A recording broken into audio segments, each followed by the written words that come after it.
আপনারা যে ডানে দেখতে পাচ্ছেন যে সুটেড বুটেড সানগ্লাস পরা, গলায় চেন দেওয়া, হাতে আংটি পরা, একদম সুন্দর জুতো পরা, একদম বেশভূষা বেশ উন্নত, দেখে মনে হচ্ছে খুব উচ্চপদস্থ কর্মকর্তা অথবা কোনো বড় ব্যবসায়ী বা কোনো বাইং হাউসে বড় ধরনের চাকরি করে থাকে। বাট আসলে উনি মেট্রিক পাসই করেনি, অর্থাৎ এসএসসি পাসই করতে পারেনি, ক্লাস 10 পর্যন্ত তার পড়াশোনা। উনি থাকেন লক্ষ্মীপুরে। গত 2018 সালে উনি প্রথমে একটি গার্মেন্টসের জাস্ট ছোট্ট একটি কাজ নিয়ে, ক্লাস 10 পাস, বুঝতে পারছেন কি ধরনের কাজ হতে পারে, ওয়ার্কারের কাজ নিয়ে তিনি আসেন। তো ওনার সম্ভবত সেই গার্মেন্টসের কষ্টকর কাজগুলো ভালো লাগতো না, যেভাবে হোক হয়তো তিনি অল্প সময়ে কাজ করেছিলেন, কিন্তু সেখান থেকে তার মাথায় একটি ঢুকে যায় যে এরকম কায়িক পরিশ্রম না করে আমি যদি অল্প সময়ে বড়লোক হতে চাই বা টাকা পয়সা কামাতে চাই, তাহলে বুদ্ধি হলো মানুষের সাথে প্রতারণা করা, মানুষকে ধোঁকা দেয়া। সেই থেকে তার এই প্রতারণার লাইনে পথ চলা শুরু। এটার জন্য যে সে যেসব ঘটনা করেছে বা যেসব কর্মকাণ্ড করেছে, এগুলো বলতে হলে আসলে অনেক লম্বা সময় লাগবে। আপনারা দেখেছেন আমাদের এখানে বেশ 15-20 জনের মতন ভিকটিম রয়েছে, তাদের সাথেও আমি এতক্ষণ কথা বলছিলাম। লম্বা গল্প, এতক্ষণ বলার মতন হয়তো আপনাদেরও ধৈর্য থাকবে না বা আমরাও অতটা বলার সুযোগ নেই। তারপরও আমি সংক্ষেপে বলছি, এই প্রতারক মোর্শেদ বা আবির, যে নামই বলেন না কেন, সে নিজেকে পরিচয় দিত একজন উচ্চপদস্থ কর্মকর্তা বাইং হাউসের, এবং কখনো পরিচয় দিত সে আপনার ট্রাভেল এজেন্সির কর্মকর্তা। আবার কোনো কোনো সময় সে নিজেকে সরকারি কোনো কর্মকর্তাও পরিচয় দিত। এগুলো দিয়ে সে প্রথমে চেষ্টা করত তার বয়সী অথবা যারা চাকরি খুঁজছে, যেমন কেউ উবার চালাচ্ছে, তার হয়তো একটা পার্মানেন্ট চাকরি দরকার, বা কেউ চাকরি খুঁজছে, ছোট একটা চাকরি করে, হয়তো কোনো একটা দোকানের শপ কিপার হিসেবে আছে, সেলসম্যান হিসেবে আছে, এইরকম যুবক শ্রেণীদেরকে সে টার্গেট করত। করার পরে সে যেটা করত, তার সাথে একটা বন্ধুত্বপূর্ণ সম্পর্ক সে স্থাপন করে ফেলত। এবং সামটাইম, যেমন একজন ভিকটিম আমাকে বলছিল যে এক সময় সেই ভিকটিমের কাছে মনে হয়েছে যে সে তার বড় ভাই তার প্রতি এতটা টেক কেয়ার করে না, the way he had been taking care, তাই যে সে খাচ্ছে কিনা, সে কোথায় আছে, কি আছে, মানে এভরিথিং। এইভাবে করে সে তাদের সাথে একটা সম্পর্ক স্থাপন করত। এরপরে সে যেটা করেছে, সে একজনের বাসায় গিয়েছে। এইভাবে সম্পর্ক স্থাপন করার পরে তার বাসায়, যে আমি তোমার বাসায় বেড়াতে যাবো, এরকম বেড়াতে যাওয়ার কথা বলে সে বাসায় যাওয়ার সময় সে নিজেকে এইভাবে উপস্থাপন করতো যেভাবে আপনারা দেখছেন, এবং প্রচুর পরিমাণ উপহার সামগ্রী, ফল, ফ্রুটস, এবং সে খবর নিত যে বাসায় মুরব্বীরা তাদের ডায়াবেটিস আছে কিনা, রোগশোক আছে কিনা, তাহলে সে ফল নিত না, তাদের জন্য খাওয়ার জন্য ফল, এরকম মানে যা ওয়ে একজনকে কনভিন্স করা যায় বা কাউকে বোঝানো যায়, সব ধরনের পন্থা সে অবলম্বন করে সে এরকম একটি বাসায় সে অবস্থান নেয়। সে বাসায় প্রায়, সে প্রথমে বেড়ানোর কথা বলে, মানে আজকে বেড়াতে যাচ্ছে চলে আসবে, এরকম কথা বলে সেখানে সে প্রায় 3 মাস অবস্থান করে। এবং এই অবস্থানকালীন সময় সে যেটা করে, ওই এলাকা, সেখানে সেই বাসা, সেই যে প্রথম ভিকটিম, তার যে ফ্রেন্ড সার্কেল, তার যে আত্মীয় স্বজন, সবার সাথেই সে একটা সম্পর্ক স্থাপন করে। এবং এই সম্পর্কটা এতটাই গভীর হয় যে প্রথম যার সাথে পরিচয় হয়েছে, দেখা যাচ্ছে যে তার থেকেও এই আমাদের যে আবির বা প্রতারক আবির, তার সম্পর্ক গাঢ় হয়েছে। এবং এই সম্পর্ক গাঢ় করার জন্য সে প্রতিটা ক্ষেত্রে অভিনয় করত। তার নিজের বাবা মা রয়েছে লক্ষ্মীপুরে, সে আমাদের কাছে স্বীকার করেছে, কিন্তু এই ভিকটিমদের কাছে, আত্মীয় স্বজনের কাছে, তাদের কাছে সে বলতো তার মা মারা গিয়েছে, মার কবর সে জিয়ারত করতে যেত, আসার পর মার কথা চিন্তা করে, মার কথা বলে সে অযোধ্যার এমন ভাবে কান্নাকাটি করতো যে মহিলারা পর্যন্ত তারা চোখের পানি ফেলতো। মার নামে সে মাদ্রাসা করবে, মার নামে মসজিদে দান করবে, মার নামে এটা করবে, এরকম করে সবার মধ্যে একটা আস্থা অর্জন করার চেষ্টা করতো, সবার মন গলাতো। এরপরে যখন 2-3 মাস হয়ে গিয়েছে, যার যখন একটা ফ্রেন্ডস হয়, ওই এলাকার মধ্যে তার একটা পরিচিত হয়েছে, এরপরে সে শুরু করে চাকুরির কথা বলা। এবং আরো বিশ্বাস স্থাপন করার জন্য সে প্রথম ভিকটিমের বাসায় যখন একদিন সে যে আপনারা লাগেজগুলো দেখতে পাচ্ছেন, এরকম 2টো লাগেজ সে নিয়ে যায়, লাগেজ ভর্তি এই যে আপনারা সোনার ইয়েগুলো দেখছেন, এগুলো বেশিরভাগ ইমিটেশন, এগুলো সে নিয়ে তাদের কাছে জমা রেখেছে, এগুলো বাসায় রেখে দাও, এগুলো হচ্ছে তোমাদের যখন যেগুলো আমার চাকরির ব্যবস্থা করব, তোমরা যে টাকাগুলো, সব টাকা দিতে পারবো না, কিছু টাকা তো দিতে পারবো না, সেটা আমি এগুলো বন্ধ রেখে তোমাদের চাকরি দেবো। এবং এই জিনিসগুলো তাদের বাসায় রেখেছে আরো বিশ্বাস স্থাপন করার জন্য। এরপরে সে যেটা করেছে 2-3 মাস পরে আস্তে আস্তে সে বলে যে এখন লকডাউন শেষ। আর এবং এটা একটা কথা বলতে ভুলে গিয়েছি আমি, যে সে এই কাজটা করেছে যখন বাংলাদেশে আপনারা জানেন গত বছর 2020-এ যখন লকডাউন ছিল, একটা বড় সময়, আমরা করোনার জন্য যখন লকডাউনের মধ্যে ছিলাম, এই সময় অনেকের চাকরি ছিল না, বা যাদের চাকরি ছিল অনেকে চাকরি হারিয়েছে। এই টাইমটা সে পার্টিকুলারলি সুযোগ নিয়েছে।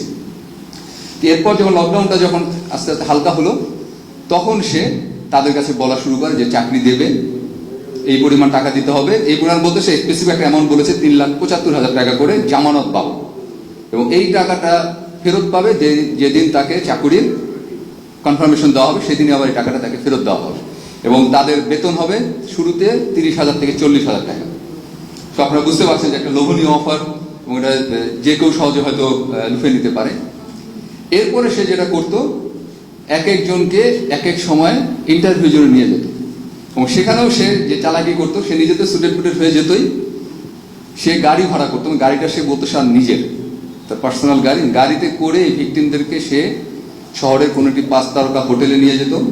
হোটেলে সেই হোটেলের বিভিন্ন ম্যানেজার বা সেখানকার রিপ্রেজেন্টেটিভের সাথে তার খুবই ভালো খাতির, তাদেরকে দেখেও ভিকটিমরা মনে করতো হ্যাঁ তার তো খুবই অন্যদের সাথে সম্পর্ক।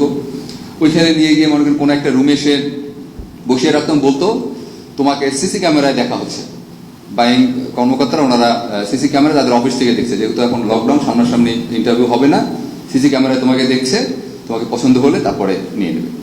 এবং তাকে নিয়ে যাওয়ার আগে এই ভিকটিমদেরকে সে নতুন জুতোর মাপ দেওয়া হতো, স্যুট বানানো মাপ দেওয়া হতো, দিয়ে সেগুলো যা করা দরকার আর কি, তাকে একটা প্রেজেন্টেবল করে নিয়ে যেত, এবং সামটাইম তাদেরকে হেয়ার কাট পর্যন্ত সে ভালো সেলুনে নিয়ে গিয়ে দেওয়া হতো। এভাবেই যখন বিশ্বাস স্থাপন করলো, এবং অন্যান্যরা তখন তাকে এইভাবে টাকা দেওয়া শুরু করলো।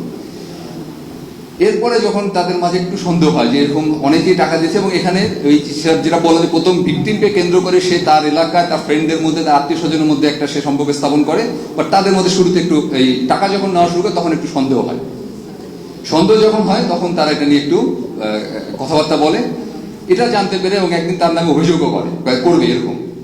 তখন আবার সে করে কি, প্রথম বিয়েতে সবাইকে টাকা সে ফেরত দিয়ে দেয়। একদিনের নোটিশে সে 1 বস্তা টাকা নিয়ে এসে, যত টাকা নিয়েছিল, যেটা বললাম, কারো কাছে 3,40,000, কারো কাছে 2 লাখ, কারো কাছে 4 লাখ, পুরো টাকার বস্তা সে নিয়ে এসে সবাইকে টাকা ফেরত দিয়ে দেয়, যে ঠিক আছে আমি চাকরি দিতে পারছি না, আপনারা আমাকে বিশ্বাস করছেন না, গেট ইউর মানি ব্যাক। এটার পরে মনে করেন যে লোকজনের মাঝে তারও আস্থা ফিরে আসে, না সে তো ফ্রড না, সে তো টাকা দিয়ে দিচ্ছে আমরা, বিশেষ করে মহিলাদের মধ্যে। এবং এরপর মহিলারাই বিশেষ করে তার কথাবার্তায়, তার কার্যক্রমে, তার এই যে সব আবেগতাড়িত বিহেভিয়ারে তারা আপনার আরো হয়ে যায়, তাদের মন গলে যায়, এবং পুনরায় তারা ওই গ্রুপটা আবার তাকে টাকা দেয়। এইভাবে সে আমাদের জানা মতে সে নিজে স্বীকার করেছে 15-20 জনের কাছে টাকা নিয়েছে, বাট আমাদের কাছে তথ্য এই সংখ্যাটা আরো বেশি হবে, টাকার পরিমাণও অনেক বেশি। সে নিজেই বলেছে সে লক্ষ্মীপুরে বাড়ি করেছে, সে বাড়িতে তার বাবা মাকে থাকতে দিয়েছে, সে নিজের জন্য একটা ঘর করেছে। তার কাছে আমরা, এর বাইরে সে এটা করতে চাকরির জন্য এবং বিদেশে পাঠানোর কথা বলে, বিশেষ করে দুবাইতে পাঠানোর কথা বলে, তাদের কাছ থেকেও সে এইভাবে 2 লাখ টাকা করে সে বিভিন্ন জনের কাছে নিয়েছে। আমরা প্রায় 6টির মতো পাসপোর্ট পেয়েছি, তার কাছে 8টি চেক বই পেয়েছি। চেক বইগুলো ভিকটিমদের, বেশিরভাগে ভিকটিমদের কাছ থেকে সে জামানত বাবদ নিয়ে রাখতো। আমরা তার আইডি কার্ড, বিভিন্ন পরিচয় সম্বলিত আইডি কার্ড যেগুলো সে নিজেই বানিয়েছে, এগুলো পেয়েছি। তার আবার এই যে দেখেন জুতার কালেকশন, সেই জুতাগুলো এক এক ইন্টারভিউতে যাওয়ার আগে সেগুলো পরতো। প্রচুর পরিমাণ কাপড় তার কাছে, নতুন নতুন কাপড়, নতুন নতুন স্যুট, হাত ভর্তি আংটি, গলা ভর্তি চেক, এগুলো সবকিছুই সে ব্যবহার করত। সেই সাথে প্রায় 1 লাখ টাকার উপর আমরা তার কাছে উদ্ধার করতে সক্ষম হয়েছি। তো সবকিছু মিলে আমাদের কাছে মনে হয়েছে যে সে, যদিও সে এসএসসি পাস করতে পারেনি, বাট সে এই প্রতারণার ক্ষেত্রে বলা যায় পিএইচডি ডিগ্রি অর্জন করেছে। যে ভিকটিমদের সাথে কথা বলে, তার সাথে কথা বলে আমরা যেসব বুঝতে পারলাম যে সে এমন কোনো মানুষকে বা এমন কোনো শ্রেণীকে বাদ রাখেনি যাদের সাথে প্রতারণা করেনি। সে যে বাসায় নিয়ে যেত, বললাম যে কারো বাসায় গেলে ফল, মিষ্টি এগুলো নিয়ে যেত, সে ফলের দোকানদার আমাদের কাছে এসেছে, মিষ্টির দোকানদার এসেছে, মিষ্টির দোকানে 70,000 টাকা বাকি, ফলের দোকানে এরকম বাকি। আমি শিওর যে যেখান থেকে তার স্যুট বানিয়েছে, কাপড় বানিয়ে, সেখানেও টাকা বাকি রয়েছে, সেখানেও সে ফ্রডগিরি করেছে। ইভেন সে যখন যে বাসায় ছিল, বললাম 3 মাস অবস্থান করেছে, সেই বাসায় মাঝে মাঝে সে বাজার করতো, সেই মুদি দোকানের কাছ থেকেও বাকি, মুদি দোকান থেকেও সে বাকি নিয়ে এসেছে।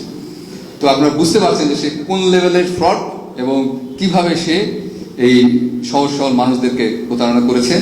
তো এই কারণেই আপনাদেরকে ডাকলাম, যাতে আপনাদের মাধ্যমে অ্যাটলিস্ট চট্টগ্রামবাসী একজন ফ্রডকে, এরকম বড় ধরনের একজন ফ্রডকে দেখলো, ভবিষ্যতে মানুষজন কাউকে টাকা দেওয়ার আগে, চাকরি দেওয়ার কথা বলার আগে, যে চাকরি দেবে এই আশ্বাসে পেয়েই যেন সাথে সাথে তাকে টাকা না দেয়, তাদেরকে যেন বিশ্বাস না করে। এটা আপনাদের মাধ্যমে চট্টগ্রামবাসী অনুরোধ করছি এবং আশা করব এর মাধ্যমে চট্টগ্রামবাসী সচেতন হবে এবং এরকম যারা প্রতারক রয়েছে তারাও সাহস পাবে না এরকম সাধারণ মানুষের প্রতারণা করতে।